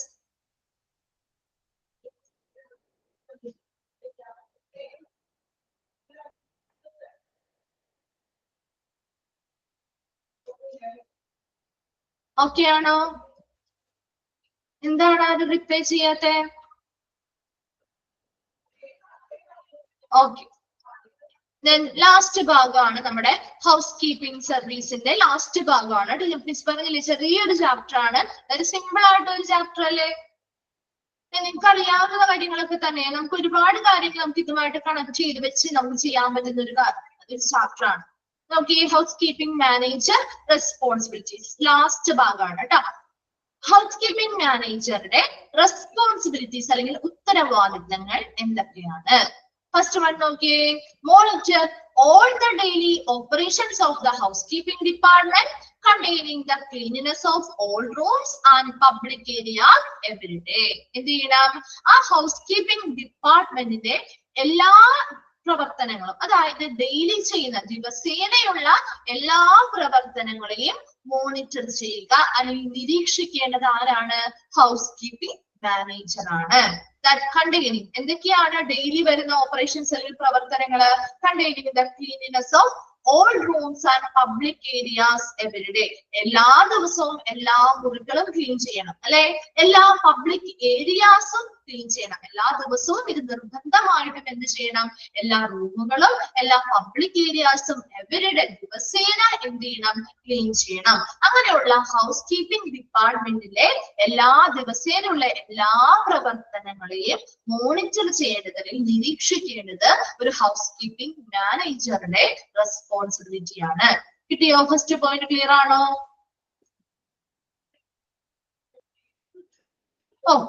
Then second point, lead, hire and train housekeeping staff to stick to high standards of cleanliness and customer contentment. എന്താ? lead, hire and train housekeeping staff. അവിടുത്തെ ജീവനക്കാർ, അല്ലെ? ഹൗസ് കീപ്പിംഗിന് വേണ്ടിയിട്ടുള്ള സ്റ്റാഫുകൾ അല്ലെങ്കിൽ ജീവനക്കാരെ ലീഡ് ചെയ്യുക, അവരെ ആവശ്യമായിട്ടുള്ള നിർദ്ദേശങ്ങൾ നൽകി അവരെ നയിക്കുക. ഹയർ ചെയ്യുക എന്ന് പറഞ്ഞാൽ എന്താ? ആവശ്യമായിട്ടുള്ള സ്റ്റാഫുകളുണ്ട്, വേണമെങ്കിൽ അവരെന്ത് ചെയ്യുക? നിയമിക്കുക. ട്രെയിൻ, അവർക്ക് ആവശ്യമായിട്ടുള്ള ട്രെയിനിങ്ങുകൾ കൊടുക്കുക. എന്തിനാണ് ഇങ്ങനെയുള്ള കാര്യങ്ങൾ ചെയ്യുന്നത്? To stick to high standards of cleanness, നല്ല ഉയർന്ന നിലവാരത്തിലുള്ള വൃത്തിയുള്ള ഒരു അന്തരീക്ഷം അല്ലെങ്കിൽ ക്ലീൻനെസ് അല്ലെ, നല്ല ഉയർന്ന നിലവാരത്തിലുള്ള വൃത്തി നമുക്ക് ആ ഒരു ഹോസ്പിറ്റലിൽ കൊണ്ടുവരാനായിട്ട് ഈ ഹൗസ് കീപ്പിംഗ് സ്റ്റാഫുകളെ ശരിയായ രീതിയിൽ നയിക്കുക, അവരെ ആവശ്യമായി വന്നാൽ പുതിയ ജീവനക്കാരെ നിയമിക്കുക, അവർക്ക് ആവശ്യമായ ട്രെയിനിങ്ങുകൾ കൊടുക്കുക. ആൻഡ് കസ്റ്റമർ കണ്ടെയ്ൻമെന്റ്, എന്താണ് കസ്റ്റമർ കണ്ടെയ്ൻമെന്റ് എന്ന് പറഞ്ഞാൽ? സാറ്റിസ്ഫാക്ഷൻ അല്ലെങ്കിൽ സംതൃപ്തി അല്ലെ. അതോടൊപ്പം തന്നെ എന്ത് ചെയ്യണം? അവിടെ വരുന്ന കസ്റ്റമർ എന്ന് പറഞ്ഞാൽ അവിടെ പേഷ്യൻസ് ആണ് ഹോസ്പിറ്റലിൽ അല്ലെ. അപ്പൊ പേഷ്യൻസിന് എന്ത് ചെയ്യുക? സാറ്റിസ്ഫാക്ഷൻ, ഈ പേഷ്യൻസിനെ സംതൃപ്തിപ്പെടുത്തുകയും ചെയ്യുക. അപ്പൊ ഇതെല്ലാം ആരാണ് മേൽനോട്ടം വഹിക്കേണ്ടത്? ഒരു ഹൗസ് കീപ്പിംഗ് മാനേജർ ആണ്. ക്ലിയർ ആണോ? Second point. Okay. Then third one ആണ് supervise the housekeeping department budget, take inventory and make sure that of adequate cleaning supplies. ഇനി എന്താണ് സൂപ്പർവൈസ് ചെയ്യുന്നത് അല്ലെങ്കിൽ മേൽനോട്ടം വഹിക്കേണ്ടത്? The housekeeping department budget. Housekeeping ഡിപ്പാർട്ട്മെന്റുമായി ബന്ധപ്പെട്ട് ബഡ്ജറ്റുകൾ തയ്യാറാക്കുമ്പോൾ ഇൻവെന്ററി. എന്താണ് ഇൻവെന്ററി? ഇൻവെന്ററി എന്ന് പറഞ്ഞാൽ വിവര പട്ടികകൾ അല്ലെ. ആ ഒരു ഹൗസ് കീപ്പിംഗുമായി ബന്ധപ്പെട്ട് എന്തൊക്കെ സാധനങ്ങളാണ് ആ ഡിപ്പാർട്ട്മെന്റുമായി ബന്ധപ്പെട്ടുള്ളത് എന്നതിനെ കുറിച്ചുള്ള ഒരു വിവര പട്ടികകൾ തയ്യാറാക്കുക, ബഡ്ജറ്റുകൾ തയ്യാറാക്കുക. And make sure that of adequate cleaning supplies, മതിയായിട്ടുള്ള ക്ലീനിങ് സാധനങ്ങൾ ഉണ്ടോ എന്നുള്ളത് കൂടി വരുത്തേണ്ടത് ഒരു ഹൗസ് കീപ്പിംഗ് മാനേജറുടെ റെസ്പോൺസിബിലിറ്റിയാണ്. എന്താ നമ്മൾ പറഞ്ഞേ? Supervise the housekeeping department. Housekeeping ഡിപ്പാർട്ട്മെന്റിലെ എല്ലാ കാര്യങ്ങളും മേൽനോട്ടം വഹിക്കണം. അത് ബഡ്ജറ്റ് തയ്യാറാക്കുന്നതാവാം, ഇൻവെന്ററി അല്ലെങ്കിൽ വിവര പട്ടികകൾ തയ്യാറാക്കുന്നതാവാം. അതുകൂടാതെ ആ ഹൗസ് കീപ്പിംഗ് ഡിപ്പാർട്ട്മെന്റിന് ആവശ്യമായിട്ടുള്ള എല്ലാ സാധനങ്ങളും, മതിയായ എല്ലാ സാധനങ്ങളും ഉണ്ടോ എന്ന് ഉറപ്പുവരുത്തുകയും ചെയ്യുക. ക്ലിയർ ആണോ? തേർഡ് പോയിന്റ് okay ആണോ? Then fourth point, document areas cleaned by checking attendance and report any problem such as room damage or maintenance request to the front office. ഇനി എന്താ? document areas cleaned by housekeeping attendance. housekeeping attendance clean ചെയ്യുന്ന areas അത് document ചെയ്യുക. ഏതൊക്കെ area ആണ് അവർ clean ചെയ്തിരിക്കുന്നത്. ഇനി എന്ത് ചെയ്യണം? ആൻഡ് റിപ്പോർട്ട് എനി പ്രോബ്ലം, എന്തെങ്കിലും ഒരു റൂമില് ഡാമേജുകളോ അല്ലെങ്കിൽ മെയിൻ്റനൻസുകളോ ഒക്കെ ആവശ്യമായിട്ട് വന്നാൽ അതൊക്കെ നോട്ട് ചെയ്ത് വെച്ചിട്ട് request to the front office, front ഓഫീസിലേക്ക് എന്ത് ചെയ്യണം? റിക്വസ്റ്റ് വിടണം. ഇതൊക്കെ ശരിയാക്കി തരാൻ ആവശ്യമായിട്ടുള്ള റിക്വസ്റ്റുകൾ വിടുകയും ചെയ്യുക. അതാണ് document areas clean by housekeeping attendants. Housekeeping attendants clean ചെയ്ത ഏരിയാസ് ഡോക്യുമെന്റ് ചെയ്യുക. എന്ത് ചെയ്യുക? Report any problems such as room ഡാമേജുകൾ വന്നിട്ടുണ്ടെങ്കിലോ അല്ലെങ്കിൽ മെയിൻ്റനൻസുകൾ ആവശ്യമായിട്ടുണ്ടെങ്കിലോ അതിന്റെയൊക്കെ റിക്വസ്റ്റുകൾ എന്ത് ചെയ്യുക? ഫ്രണ്ട് ഓഫീസിലേക്ക് വിടുകയും ചെയ്യുക. ക്ലിയർ ആണോ? ഫോർത്ത് പോയിന്റ് ക്ലിയർ അല്ലേ? Then fifth point, make sure that all cleaning equipment is in proper working condition and make arrangement for repairs as needed. ഇനി എന്താണ്? അവിടെയുള്ള ക്ലീനിങ്ങിന് വേണ്ടി ഉപയോഗിക്കുന്ന ഉപകരണങ്ങളൊക്കെ എന്ത് ചെയ്യുക? ശരിയായ വർക്കിംഗ് കണ്ടീഷനിലാണോ ഇപ്പോൾ ഉള്ളത് എന്ന് ഉറപ്പുവരുത്തണം. and make arrangement for repair as needed. ഇനി എന്തെങ്കിലും റിപ്പയറിംഗ് ആവശ്യമായിട്ട് വന്നാൽ അതിനുള്ള അറേഞ്ച്മെന്റുകൾ ചെയ്തു കൊടുക്കുകയും ചെയ്യുക. make sure that all the cleaning equipment is in proper working condition and make arrangement for repair as needed. ശരിയായ രീതിയിൽ എല്ലാ ക്ലീനിങ് ഉപകരണങ്ങളും പ്രോപ്പർ ആയിട്ട് വർക്ക് ചെയ്യുന്നുണ്ട് അല്ലെങ്കിൽ വർക്കിംഗ് കണ്ടീഷനിലാണെന്ന് ഉറപ്പുവരുത്തണം. and make arrangement for repair as needed. എന്തെങ്കിലും റിപ്പയർമെന്റുകൾ ആവശ്യമായിട്ട് വന്നാൽ അതിനുള്ള അറേഞ്ച്മെന്റുകളും ചെയ്തു കൊടുക്കുക. ഓക്കെ അല്ലേ? Next, recommend service improvements to the management. ഇനി ഈ ഒരു ഹൗസ് കീപ്പിംഗുമായി ബന്ധപ്പെട്ട് സർവീസുകളിൽ എന്തെങ്കിലും മെച്ചപ്പെടുത്തലുകൾ നടത്തണമെങ്കിൽ അതിനുള്ള ശുപാർശകൾ മാനേജ്മെന്റിലേക്ക് അയക്കുക. എന്താണ് ഹൗസ് കീപ്പിംഗ് സർവീസ്? ചിലപ്പോൾ ചില സർവീസുകൾ നമ്മൾ ചെയ്യുമ്പോൾ അവിടെ എന്തെങ്കിലുമൊക്കെ മാറ്റങ്ങൾ വരുത്തേണ്ടതായിട്ട് വരും, അല്ലെങ്കിൽ പുതിയ പുതിയ സാധനങ്ങൾ അല്ലെങ്കിൽ ടെക്നോളജി എന്തെങ്കിലും കൊണ്ടുവരേണ്ടതായിട്ട് വരും. അങ്ങനെ ആ സർവീസിനെ മെച്ചപ്പെടുത്തുന്നതിനായിട്ട് എന്തെങ്കിലുമൊക്കെ റിക്വസ്റ്റുകൾ അല്ലെങ്കിൽ സർവീസ് മെച്ചപ്പെടുത്തുന്നതിന് വേണ്ടി എന്തെങ്കിലുമൊക്കെ ആശയങ്ങളോ കാര്യങ്ങളോ ഉണ്ടെങ്കിൽ അതൊക്കെ റെക്കമെൻഡേഷൻ ശുപാർശയായിട്ട് മാനേജ്മെന്റിലേക്ക് കൊടുക്കുക. Then next നോക്കിയേ, make sure that compliance with safety and sanitation policies. എന്താ, ആ ഹോസ്പിറ്റലില് ഈ ഒരു ഹൗസ് കീപ്പിംഗ് സർവീസുമായി ബന്ധപ്പെട്ട് സേഫ്റ്റിയും സാനിറ്റേഷനുമായി ബന്ധപ്പെട്ട പോളിസികളിൽ നയങ്ങൾ കൃത്യമായിട്ട് പാലിക്കുന്നുണ്ട് എന്ന് ഉറപ്പുവരുത്തുക. മേക്ക് ഷുവർ ദാറ്റ് കംപ്ലൈൻസ് പാലിക്കുക.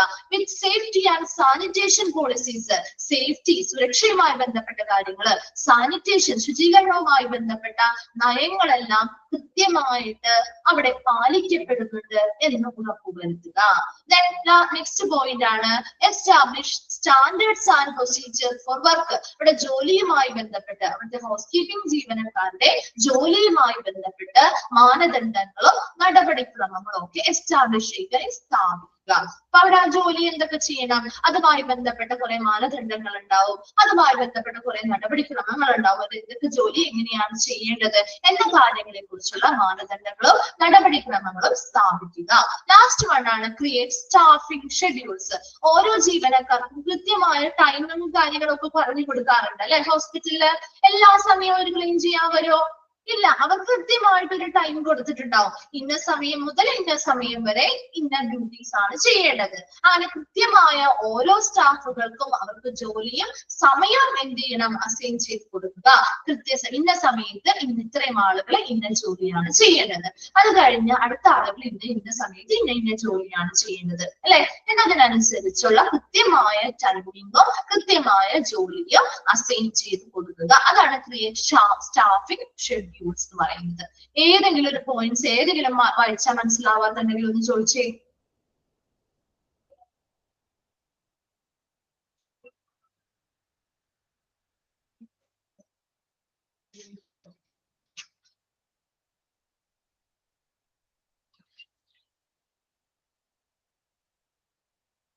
ക്ലിയർ ആണോ?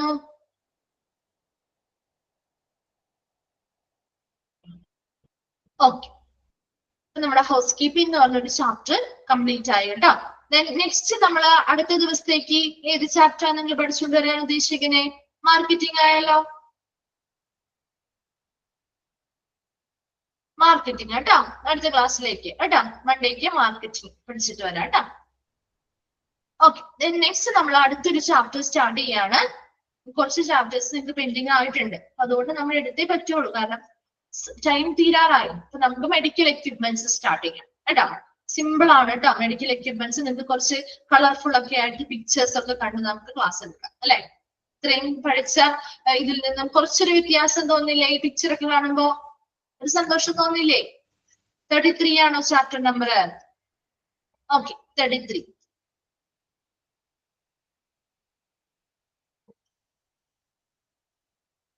ഓക്കെ, ജസ്റ്റ് നമുക്കൊന്ന് തുടങ്ങി വെക്കാം കേട്ടോ. മെഡിക്കൽ എക്യുപ്മെന്റ്സ് നോക്കിയേ. ഇൻട്രൊഡക്ഷൻ. മെഡിക്കൽ അപ്പാരറ്റസ് അല്ലെങ്കിൽ മെഡിക്കൽ എക്യുപ്മെന്റ്സിനെ തന്നെ വിളിക്കുന്ന ഒരു പേരാണ് കേട്ടോ. മെഡിക്കൽ അപ്പാരറ്റസ് എന്ന് പറഞ്ഞാലും അത് തന്നെയാണ്. Is used for the definite purpose at diagnosis and treatment of disease or rehabilitation following disease injury. എന്താണ് ഇവിടെ പറയുന്നത്? മെഡിക്കൽ അപ്പാരറ്റസ് അല്ലെങ്കിൽ മെഡിക്കൽ ഉപകരണങ്ങൾ ഉപയോഗിക്കുന്നത് ഒരു ഡെഫിനിറ്റ് പർപ്പസിന് വേണ്ടിയാണ്, ഒരു വ്യക്തമായ ഉദ്ദേശത്തിന് വേണ്ടിയിട്ടാണ്. എന്തൊക്കെ ഉദ്ദേശങ്ങളായിരിക്കും? ഒന്നല്ലെങ്കിൽ ഡയഗ്നോസിന് വേണ്ടി, രോഗനിർണയം നടത്താനായിട്ട് ഉപയോഗിക്കാറില്ലേ? ആൻഡ് ട്രീറ്റ്മെന്റ് ഓഫ് ഡിസീസ്, എന്തെങ്കിലും ഡിസീസുമായി ബന്ധപ്പെട്ട് ട്രീറ്റ്മെന്റുകളിൽ ചികിത്സകൾ കൊടുക്കാൻ വേണ്ടിയിട്ട്, രോഗനിർണയം നടത്താൻ വേണ്ടിയിട്ട്.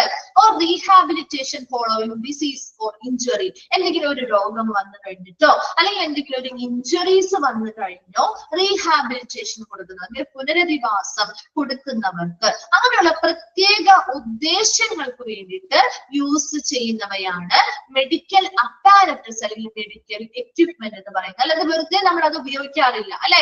എന്തെങ്കിലും ഒരു രോഗനിർണയത്തിന് ഉപയോഗിക്കാറുണ്ട്, ട്രീറ്റ്മെന്റുകൾക്ക് വേണ്ടിയിട്ട് ഉപയോഗിക്കാറുണ്ട്, അല്ലെങ്കിൽ റീഹാബിലിറ്റേഷൻ ഫെസിലിറ്റികൾക്ക് അല്ലെങ്കിൽ റീഹാബിലിറ്റേഷൻ സർവീസുകൾക്ക് വേണ്ടിയും ഇത് ഉപയോഗിക്കാറുണ്ട്.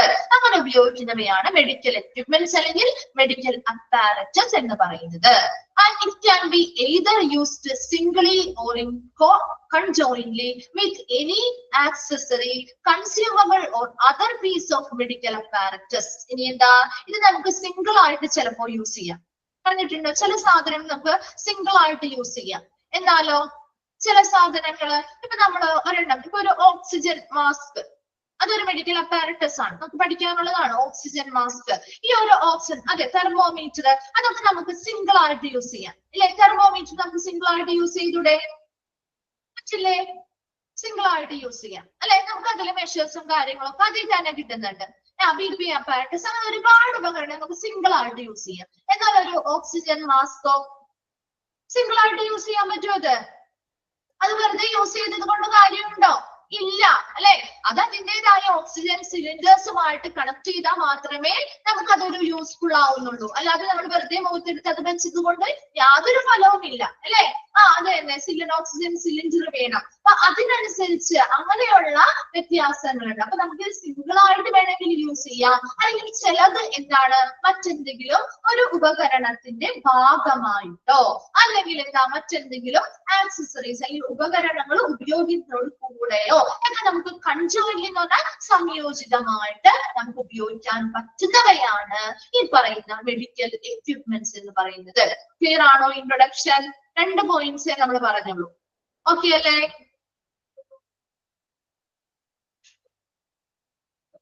ഓക്കെ, ഇനി നമ്മൾ ഓരോ ഉപകരണങ്ങളുടെ അല്ലെങ്കിൽ എക്യുപ്മെന്റ്സിലേക്കും കടക്കാണ് കേട്ടോ.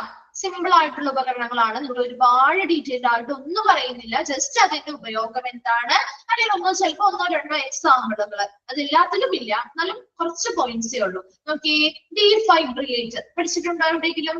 ഡീഫൈബ്രിലേറ്റർ ഉണ്ട്. എന്തായിരിക്കും, എന്താണ് റെസ്യൂം ദ ഹാർട്ട് അല്ലെ? ഹാർട്ട് ബീറ്റ്, നമ്മുടെ ആ ഒരു ഹൃദയസ്പന്ദനത്തെ പുനഃസ്ഥാപിക്കാനായിട്ട്, ആ ഒരു നോർമൽ ഹാർട്ട് ബീറ്റിലേക്ക് കൊണ്ടുവരാനായിട്ട് സഹായിക്കുന്ന ഒരു ഉപകരണമാണ് ഡീഫൈബ്രിലേറ്റർ. അത് കണ്ടിട്ടില്ലാത്തവർ ആ ഒരു പിക്ചറിൽ ഒന്ന് നോക്കിയേ. നമ്മൾ കണ്ടിട്ട് ഫിലിംസിലാണെങ്കിലും നിങ്ങൾ കണ്ടു കാണില്ലേ? നമ്മൾ നേരിട്ട് കണ്ടിട്ടില്ലെങ്കിലും ഫിലിംസിലൊക്കെ കണ്ടിട്ടുണ്ടാവുമല്ലോ ഡീഫൈബ്രിലേറ്ററിന്റെ അല്ലേ? അത് തന്നെ. നോക്കി ഇവിടെ നമുക്ക് പല ഡീഫൈബ്രിലേറ്റേഴ്സ്, പല ടൈപ്പുകൾ നമുക്ക് അവൈലബിൾ ആണ് കേട്ടോ. ജസ്റ്റ് നിങ്ങൾക്ക് ഒന്ന് മനസ്സിലാവാൻ വേണ്ടിയിട്ട് പിക്ചേഴ്സും കൂടി കൊടുത്തിട്ടുണ്ട്. നമുക്ക് അത് മാത്രം ഒന്ന് നോക്കാം ഇന്ന്. Defibrillators are equipment that bring back a normal heartbeat by sending an electric pulse shock to the heart. ഹാർട്ടിലേക്ക്, നമ്മുടെ ഹൃദയത്തിലേക്ക് ഒരു ഇലക്ട്രിക് പൾസ് ഷോക്ക് അല്ലെങ്കിൽ ഒരു ഇലക്ട്രിക് കറണ്ട് ആണ് അവിടെ കൊടുക്കുന്നത്. കണ്ടിട്ടുണ്ടോ നിങ്ങള്? ഇലക്ട്രിക് കറണ്ട് കൊടുത്തിട്ട് ആ ഒരു ഹാർട്ട് ബീറ്റ് തിരികെ കൊണ്ടുവരുന്നത്.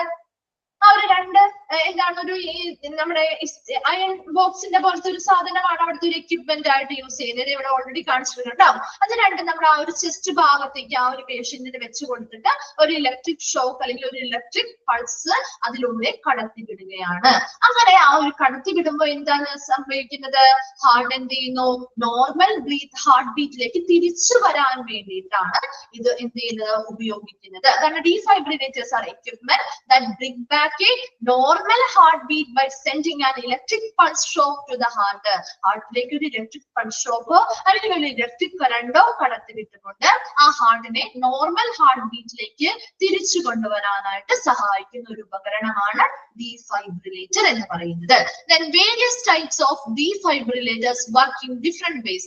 പലതരത്തിലുള്ള defibrillators ഉണ്ട്, അത് പല രീതിയിലാണ് അത് വർക്ക് ചെയ്യുന്നത്. ഓരോന്നിന്റെയും വർക്കിംഗ് കണ്ടീഷൻ എന്ന് പറയുന്നത് വ്യത്യസ്തമാണ് അല്ലെ? അതിൽ ഏറ്റവും കൂടുതൽ കോമൺ ആയിട്ട് ഉപയോഗിക്കുന്ന ഒരെണ്ണമാണ് ഓട്ടോമേറ്റഡ് എക്സ്റ്റേണൽ ഡീഫൈബ്രിലേറ്റർ. AED എന്നാണ് കേട്ടോ, അവിടെ F ആണ് നിങ്ങളുടെ കിടക്കുന്നത്. AED ആണ് കേട്ടോ, F അല്ല കേട്ടോ, E ആണ് കേട്ടോ. ഓട്ടോമേറ്റഡ് എക്സ്റ്റേണൽ ഡീഫൈബ്രിലേറ്റർ, അതൊന്ന് നോട്ട് ചെയ്ത് വെച്ചോട്ടോ, എക്സ്പാൻഡഡ് ഫോം ചോദിക്കാം. Then which are commonly seen in many public spaces. പല പബ്ലിക് സ്പേസുകളിലും നമുക്ക് കോമൺലി കാണുന്ന ഒന്നാണ് ഈ automated external defibrillators. Are used to save the lifes of people who experience cardiac arrest. ഇത് ഏറ്റവും കൂടുതൽ ഉപകാരമുള്ളത് ആർക്കാണ്? ആരുടെ ജീവൻ രക്ഷിക്കാനാണ്? ഹൃദയസ്തംഭനം അല്ലെ, കാർഡിയാക് അറസ്റ്റ് അല്ലെങ്കിൽ ഹൃദയസ്തംഭനം അനുഭവിക്കുന്ന ആളുകളുടെ ജീവൻ രക്ഷിക്കാനായിട്ട് ഉപയോഗിക്കുന്ന ഏറ്റവും ഇമ്പോർട്ടന്റ് ആയിട്ടുള്ള ഒരു ഉപകരണമാണ് ഓട്ടോമേറ്റഡ് എക്സ്റ്റേണൽ ഡീഫൈബ്രിലേറ്റർ. കിട്ടിയോ? ഡീഫൈബ്രിലേറ്റർ എന്താണെന്നുള്ളത്, അതിന്റെ ഉപയോഗം എന്തിനു വേണ്ടിയാണ്?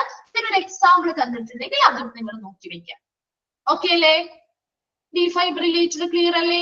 ഒന്നുമില്ല. അതിൽ എന്താണ് മാത്രം നിങ്ങൾ മനസ്സിലാക്കേണ്ടത്, ഒരു നോർമൽ ഹാർട്ട് ബീറ്റിലേക്ക് ഹൃദയത്തെ തിരിച്ചു കൊണ്ടുവരണം. അതിനുവേണ്ടി ഒരു ഇലക്ട്രിക് പൾസ് അല്ലെങ്കിൽ ഒരു ഇലക്ട്രിക് ഷോക്ക് അല്ലെങ്കിൽ ഒരു ഇലക്ട്രിക് കറണ്ട് ഹൃദയത്തിലേക്ക് ഈ ഒരു ഉപകരണം വഴി നമ്മൾ കൊടുക്കുന്നു.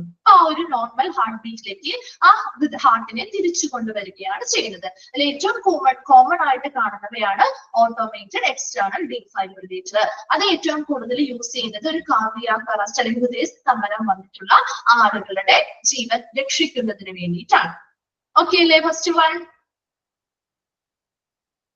ക്ലിയർ അല്ലേ? ഓക്കെ, നമുക്ക് ഇന്ന് ഇത് മാത്രം മതി കേട്ടോ. സെക്കൻഡ് ഒക്കെ നെക്സ്റ്റ് ക്ലാസ്സിൽ നമുക്ക് സ്റ്റാർട്ട് ചെയ്യാം. തിരുവല്ല KSRTC സ്റ്റേഷനിലുണ്ടോ? ഓക്കെ. നമ്മൾ കോമൺ ആയിട്ട് കാണുന്ന ഇടങ്ങളിൽ ഇങ്ങനത്തെ ആയിരിക്കും. കാരണം പെട്ടെന്നായിരിക്കുമല്ലോ ഒരാളുടെ അപകടങ്ങൾ വരാൻ പോകുന്നത് അല്ലെ. നമ്മുടെ ആംബുലൻസുകളിലൊക്കെ ആണെങ്കിലും കൂടുതൽ കാണുന്നത് ഇങ്ങനെയുള്ള ഈ ഓട്ടോമേറ്റഡ് എക്സ്റ്റേണൽ ഡീഫൈബ്രിലേറ്റേഴ്സ് ആണ്.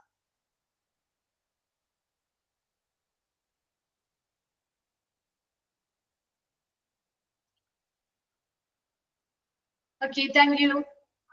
നെക്സ്റ്റ് ക്ലാസ്സിൽ വരുമ്പോൾ മാർക്കറ്റിംഗ് പഠിച്ചിട്ട് വരാം കേട്ടോ.